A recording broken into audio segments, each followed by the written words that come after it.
கடலூர் மாவட்டம் பண்ருட்டி அடுத்து கொக்குபாளையம் கிராமத்தில் உள்ள கிருஷ்ணமூர்த்தி முத்து வகைரா விளைநிலத்தில் அமைந்துள்ள 300 ஆண்டுகளுக்கு மேல் பழமை வாய்ந்த ஸ்ரீ மதுரை வீரன் ஆலயத்தில் ஜீரணோத்தாரண அஷ்டபந்தன மகா கும்பாபிஷேக விழா யாகசாலை பூஜைகளுடன் துவங்கி புண்ணிய நதிகளிலிருந்து கொண்டுவரப்பட்டு புனித நீர் அடங்கிய கலசங்களுக்கு சிறப்பு பூஜை செய்யப்பட்டு புனித நீர் அடங்கிய கலசங்களை மேள தாளங்கள் முழங்க ஆலயத்திற்கு கொண்டு செல்லப்பட்டு ஸ்ரீ மதுரை வீரன் விஸ்வரூப சிலை மற்றும் மூலவர் பொற்கலை ஐயனார் பூரணி கன்னிமார்கள் குதிரை உள்ளிட்ட சிலைகளுக்கு வேத மந்திரங்கள் முழங்க புனித நீர் ஊற்றப்பட்டு மகா கும்பாபிஷேகம் மிக விமர்சையாக நடைபெற்றது.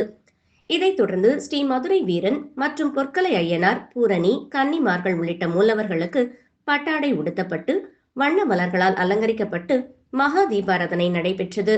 இதில் கொக்குபாளையம் மற்றும் அதனை சுற்றியுள்ள கிராமங்களிலிருந்து திரளான பக்தர்கள் கலந்து கொண்டு ஸ்ரீ மதுரை வீரன் விஸ்வரூப சிலையை தரிசித்து சென்றனர்.